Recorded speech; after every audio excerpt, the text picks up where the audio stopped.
Okay, thank you, Lisa. I forgot to start the recording. Okay, but now to my presentation without further ado. Okay, so how did my book come to be? Here it is.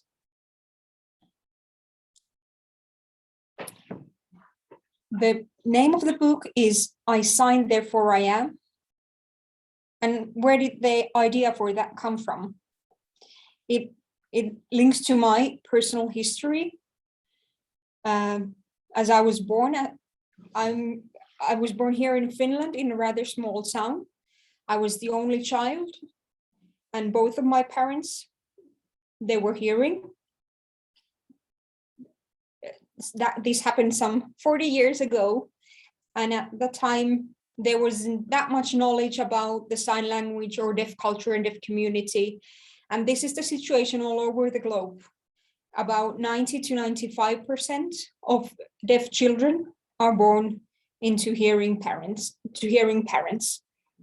So it is normally it is a shock for the interpreters, for the parents, sorry, and they will go and see the doctors, and that was the situation in my family as well.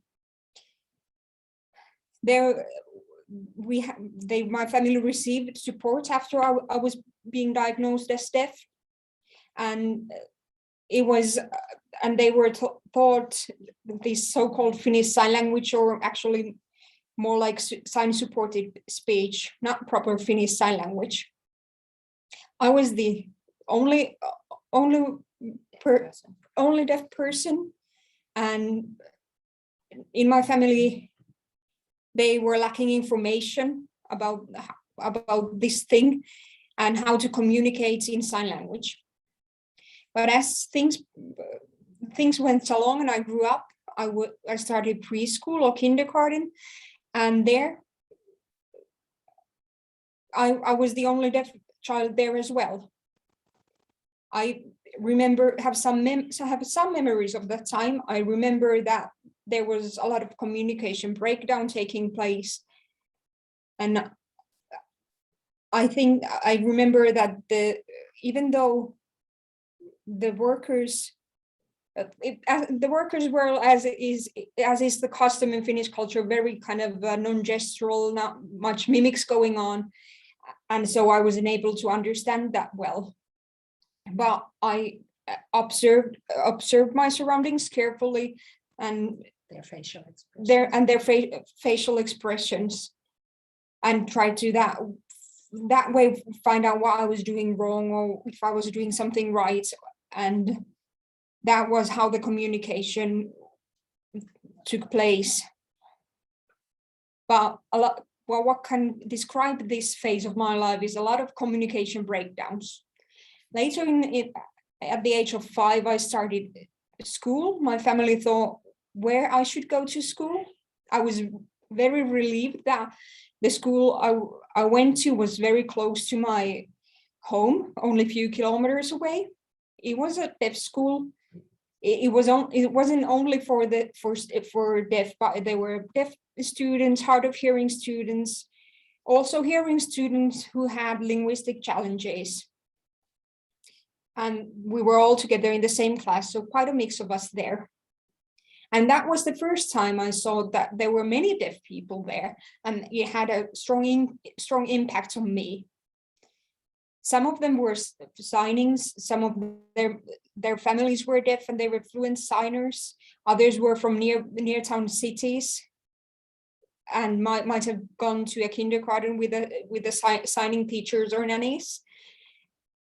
And so some of the group were similar to me with no knowledge of sign language. I was very happy to be there. I learned, I signed. And again, when I grew up, I started to ponder and think about how the kind of school structure and system affected me. It was more about the support that spoken language was supported by signing, and that influenced me. Plus, I saw that for example, all the books and materials and teaching methods, they emphasized Finnish language, Finnish spoken language first. I didn't receive any education in sign language or about the deaf culture or deaf community's history, nothing like that. Plus, also, there were only few people there, few members of the staff who signed. There were no interpreters were used, and only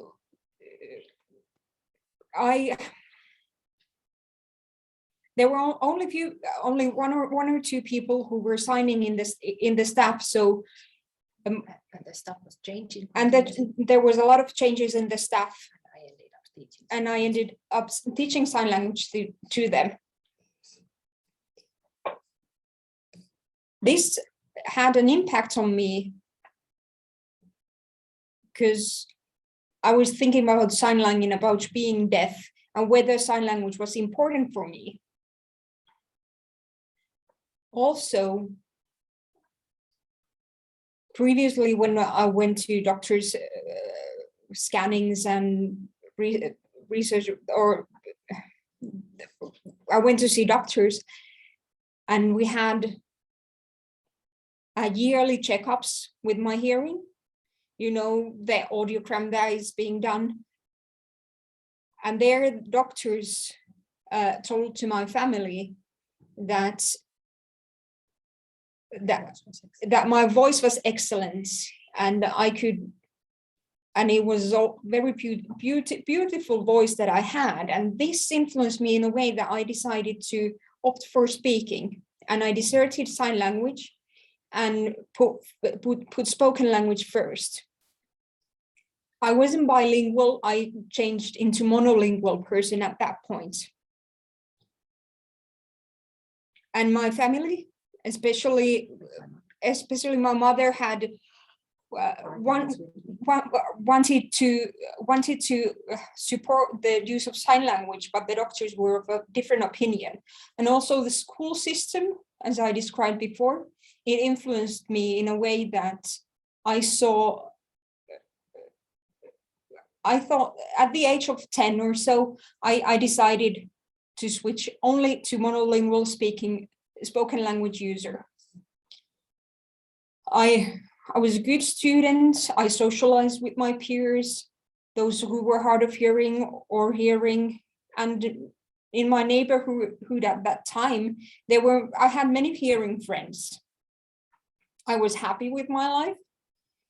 It ran along smoothly. There were no problems, but deep inside, I have to say that those deaf people who were fluent in sign language, I loved to see them communicate, and that the kind of interest was there below the surface. Later at puberty, from about age 10 to 15, you know, it's a sensitive age in general as well, and the discussions tend to become more philosophical, and one starts to think about choices in life, and people use the language that they find more familiar with. So those who were deaf and signing, or those who were hearing with spoken language, they use different kind of concepts, and they tend to discuss what are they dreaming, or what kind of work they want to do when they grow up, what kind of relationships they want to have in life. And I felt that those discussions went over my head at that time. Previously, it was easy. The topics were more shallow. It was about sports and football and scratching the surface in different topics. But now the discussions were going more in depth.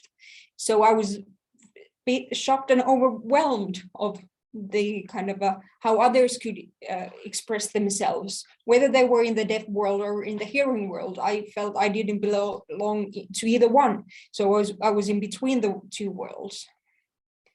A similar feeling, like I felt like I was locked inside. If you could please switch to the next slide, please. I had that similar feeling, like you hear a person standing behind the white sheet, Others cannot see me. Others do not know my name. Whether I'm happy or sad, I'm just a blank canvas. And inside I felt like I was missing the key. I didn't have any tools to open myself up and to move in front of the sheet. To tell about my opinions, to talk about things, I felt locked inside. There started a process where I became sadder and sadder and more and at the age of 15, I felt hopelessness in my life. I couldn't connect to, I didn't have language or identity for myself. And I didn't know where to go from there. So I grew more sadder and sadder, and my family and friends, they saw the change in me. I could manage all right, but then I felt that the kind of I struggled more and more with my life.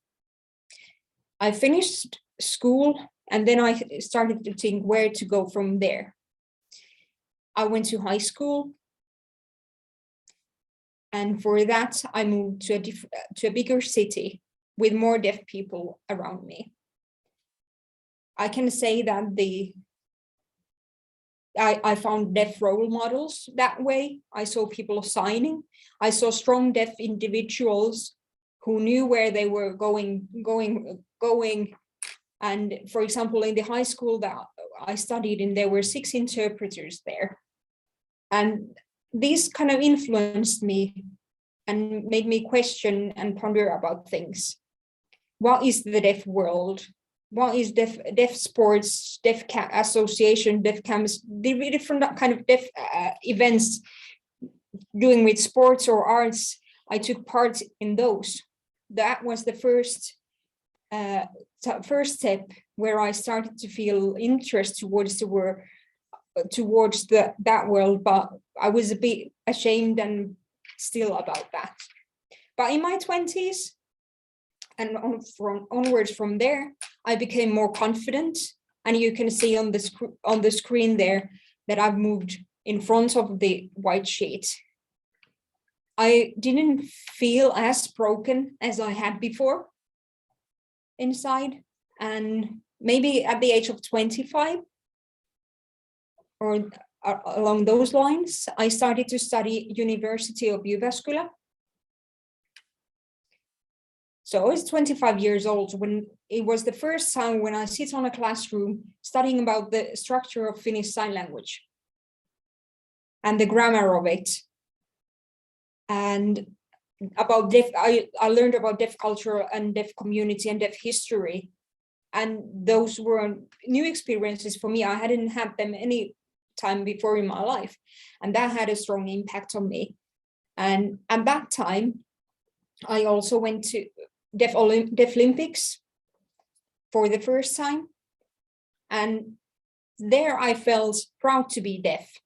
Before that, I had been questioning myself. I had been ashamed. I had found deafness to be negative. But now the process had kind of went to another trajectory. And I felt that I was, instead of being broken and behind the sheet, I'm now standing in front of it, proud and strong.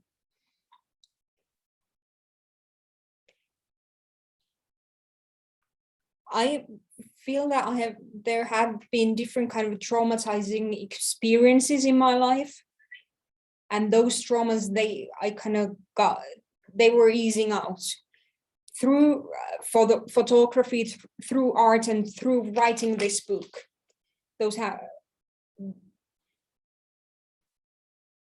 So I started the process almost 20 years ago. And I started writing diary, and from there I can see the kind of healing processes starting back 20 years ago. Lisa, please.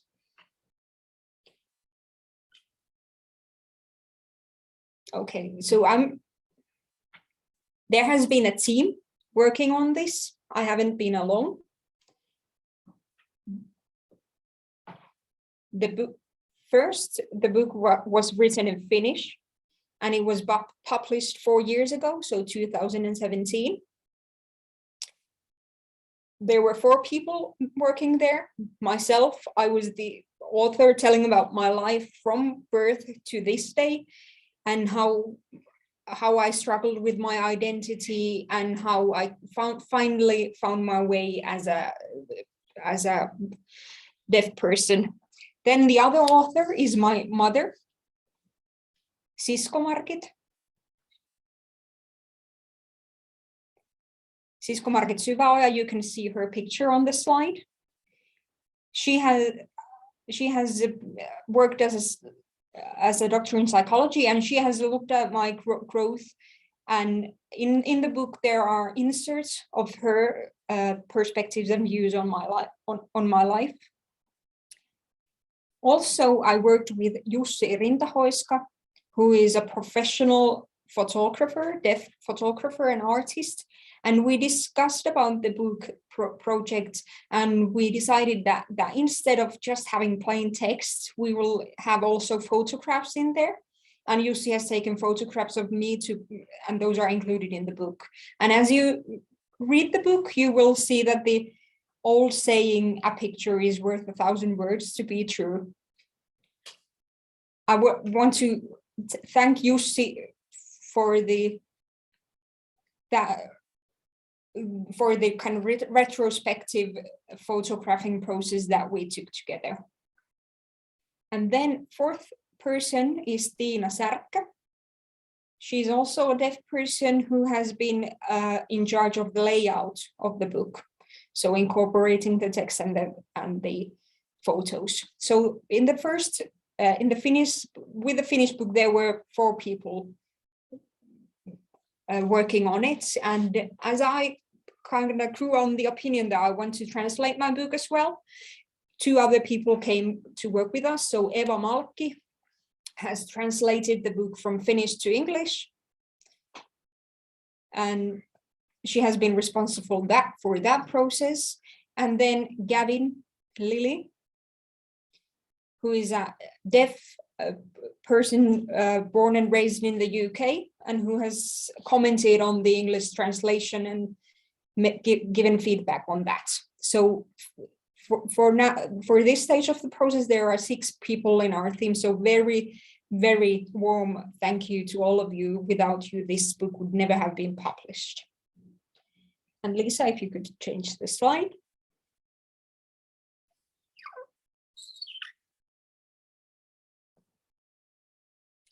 Plus, I would also like to take this opportunity and thank all the individuals, companies, and associations who have supported this project financially. Without your participation, the translation would not have been possible.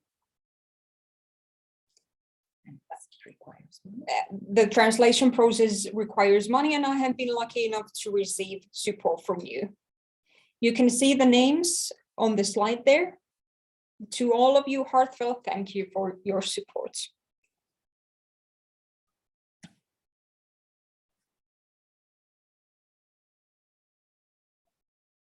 Okay, Lisa, and please, the next slide.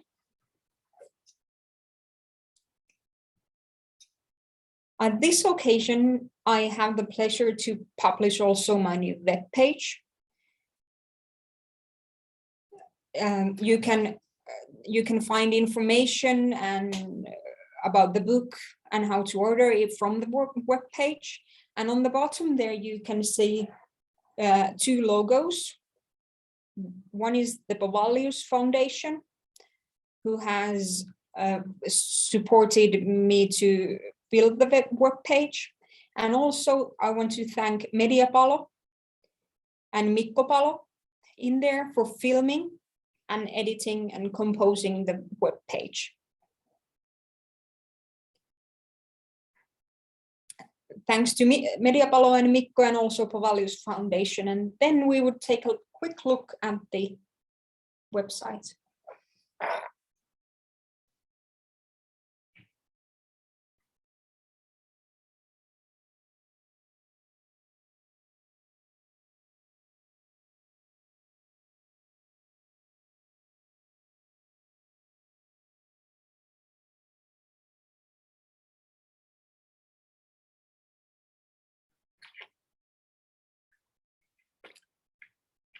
Later, you can take a closer look at the website yourselves. Okay, and then back to the slides and change. Okay, maybe you might be wondering and interested about the book itself. I will give short information on how you can order the book. There are two ways. One, if you want a printed hard copy like this one here, you see the link on the slides there. If Lisa, you could click on that, please.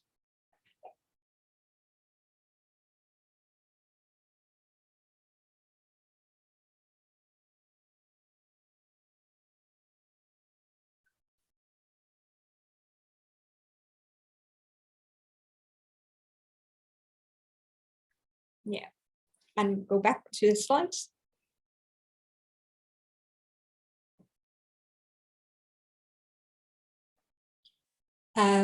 Just to comment, the printed hard copy and the link you see there, if you click it, it takes you to the website of BOT, the printer house. And in there, on their website, unfortunately, it's not in English, it's only in Finnish, the text there. So if you happen to have some kind of problems, you can contact and email me. You can see my email on the slide there. And another way you can purchase the book is as an ebook. It will come in 1 or 2 weeks. It will be available, and I hope that you can order it, for example, through Amazon. I think it's the easiest way for you to access it because all the information there is in English, so it will be easy to use for you. But if there comes any problems, please contact me and I will try to help you out. And I would like to thank also the printing house BOT for taking on the publishing of my book and the printing for that. And the printed hard copy of the book can be shipped to addresses in Europe. It's available for European countries. So thank you, BOT. You can, on my webpage that was just shown you, you can find the contact details for my Twitter and Facebook from there, and I will update you new information both on the website and in my social media channels. And when the ebook will be available, it will be available through BOT and also through Amazon, for example, and I will add those details to my sites as well. Lisa, next one, please. Okay, and then last information I want to share with you now. I'm very this date, 15 November 2021. Me, myself, and the World Federation of the Deaf, WFD, we have signed a cooperation agreement. All of the sold books, all the profits, from all the profits of the sold books, whether printed or an ebook, 25% will go to support WFD's work. You know that WFD is a global association with many different kind of projects going all around the world, having to do with deaf people and sign language users. And I'm very happy to, in my small part, to be able to support their work. And also WFD has agreed to support me in my work, and they will mention my book or advertise it in their website and through their channels to spread the information. So it goes both ways. This is after my presentation. WFD's representative Alexander Bloks will say a few words.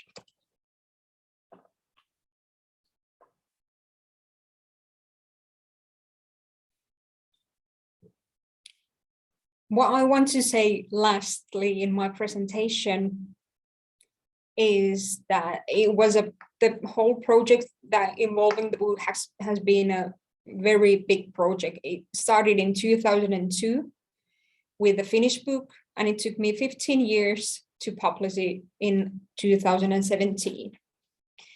And after that, I have been going around in Finland, also internationally, lecturing, giving presentations on my book.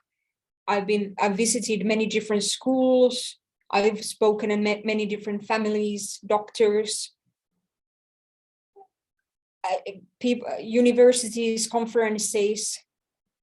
And I feel that the topic of my book, it tells about my experiences, but I think it is an important discussion starter, and many people have similar kind of experiences, and it's a bit of a taboo.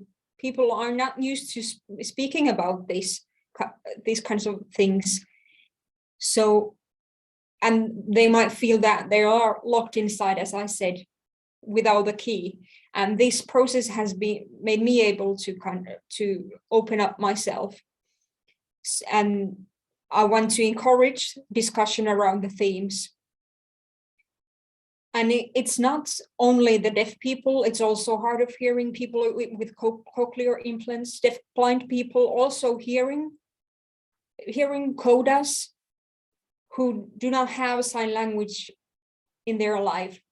But that I hope that by reflecting to my experiences, they might find the same tools for identity building as I did.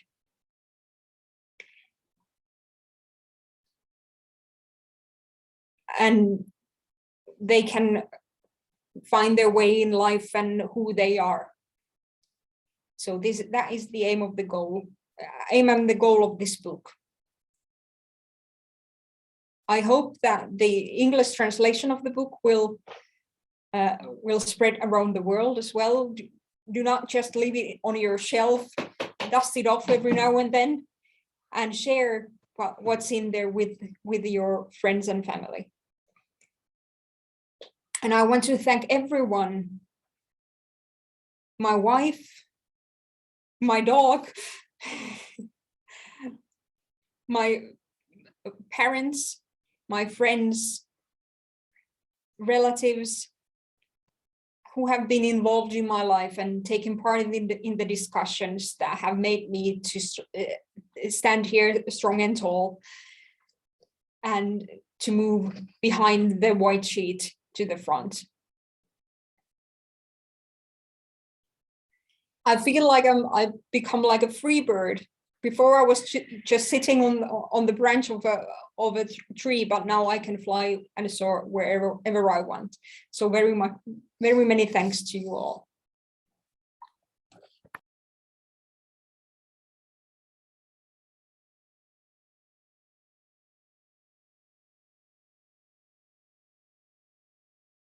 I will stop the recording now, and thank you for the interpreters as well.